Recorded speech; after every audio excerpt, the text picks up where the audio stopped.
नमस्कार। अगर प्रतियोगी परीक्षाओं की तैयारी चल रही है तो चलिए एक high speed GK revision sprint शुरू करते हैं। इसमें हम सारे जरूरी फैक्ट्स को फटाफट कवर करेंगे। तो शुरू किया जाए। तो अब वक्त है एक नॉलेज स्प्रिंट का। देखिए, ये कोई मैराथन नहीं होने वाली, ये तो एक स्प्रिंट है। एकदम तेजी से हम सारे जरूरी जीके फैक्ट्स को कवर करेंगे, बिल्कुल वैसे ही जैसे एग्जाम के दिन दिमाग तेजी से काम करता है ना। आज हमारे स्प्रिंट में 5 पड़ाव होंगे, महत्वपूर्ण तारीखों से लेकर खेल की दुनिया तक। समझ लीजिए, ये हमारा रोड मैप है जो हमें सीधे उन फैक्ट्स तक ले जाएगा जिन्हें जानना बेहद जरूरी है। तो हमारे स्प्रिंट का पहला स्टॉप है कैलेंडर। ये जो जरूरी नेशनल और इंटरनेशनल डेज होते हैं ना, ये अक्सर एग्जाम्स में पूछ लिए जाते हैं। तो चलिए इन्हें अच्छे से याद कर लेते हैं। अच्छा, यहाँ एक बहुत जरूरी बात पर ध्यान देना होगा। देखिए, वर्ल्ड कंज्यूमर राइट्स डे होता है 15 मार्च को, लेकिन जब बात आती है हमारे अपने नेशनल कंज्यूमर डे की, तो वो मनाया जाता है 24 दिसंबर को। यह एक ऐसा पॉइंट है जहां अक्सर कंफ्यूजन हो जाता है, तो इसे जरूर याद रखना है। और हाँ, 12 जनवरी स्वामी विवेकानंद की जयंती पर हम मनाते हैं राष्ट्रीय युवा दिवस। चलिए अब आते हैं एक्रोनिम्स पर। करंट अफेयर्स में इन छोटे छोटे शब्दों का फुल फॉर्म समझना बहुत बहुत जरूरी है। यहाँ 2 ऐसे एक्रोनिम्स हैं जो अक्सर चर्चा में रहते हैं। पहला है CAA यानी नागरिकता संशोधन अधिनियम, और दूसरा है NRC यानी राष्ट्रीय नागरिक रजिस्टर। ये दोनों जुड़े हुए विषय हैं, इसलिए इन्हें समझना जरूरी हो जाता है। चलिए कुछ और जरूरी एक्रोनिम्स पर भी एक नजर डालते हैं। एड्स यानी acquired immune deficiency syndrome, AMRUT यानी Atal mission for rejuvenation and urban transformation, जिसका फोकस शहरी विकास पर है। कोविड-19 तो हम सब जानते हैं, कोरोना वायरस डिजीज ऑफ 2019, और ओपेक यानी Organization of the Petroleum Exporting Countries, जो पूरी दुनिया के तेल बाजार पर असर डालता है। अब अपना फोकस थोड़ा बदलते हैं और चलते हैं कल्चर की दुनिया में।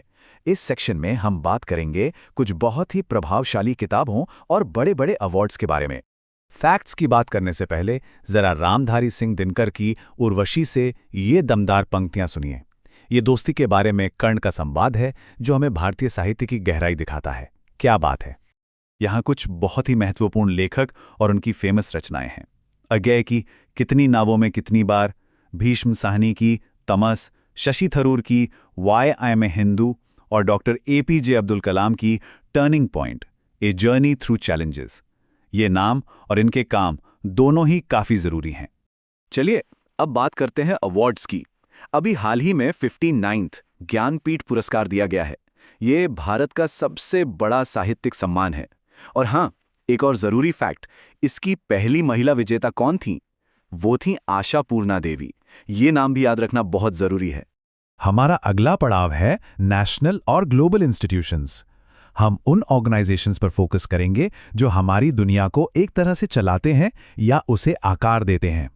इंटरनेशनल कोर्ट ऑफ जस्टिस यानी ICJ, ये यूनाइटेड नेशंस का मेन जुडिशियल हिस्सा है।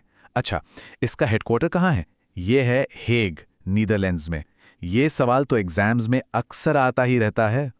आइए कुछ और हेडक्वार्टर्स को भी फटाफट देख लेते हैं। सार्क का हेडक्वार्टर है हमारे पड़ोसी देश नेपाल की राजधानी काठमांडू में। यूरोपियन यूनियन का है ब्रुसेल्स में। इंटरनेशनल लेबर ऑर्गेनाइजेशन जिनेवा में है। और एमनेस्टी इंटरनेशनल जो ह्यूमन राइट्स पर फोकस करता है। और अब आ गए हैं हम अपने स्प्रिंट के आखिरी पड़ाव पर। इस सेक्शन में हम खेल की दुनिया से जुड़े कुछ मजेदार और जरूरी फैक्ट्स को जल्दी से कवर करेंगे। तो ये एक तरह का रैपिड फायर राउंड है।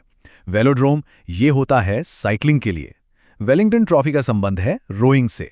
एस और एडवांटेज जैसे शब्द ये लॉन टेनिस में इस्तेमाल होते हैं। और हाँ, ये याद रखना है कि 2028 के ओलंपिक्स लॉस एंजल्स में होंगे। और इसी के साथ हमारा ये नॉलेज स्प्रिंट यहां खत्म होता है। एक बात हमेशा याद रखनी है, ये जो फैक्ट्स हैं ये सिर्फ जानकारी का ढेर नहीं है। ये तो वो टूल्स हैं, वो औजार हैं जिनसे हम अपने आसपास की दुनिया को बेहतर समझ सकते हैं। तो सवाल ये उठता है कि आज दुनिया को समझने के लिए हम सब इनमें से किस टूल का इस्तेमाल करेंगे?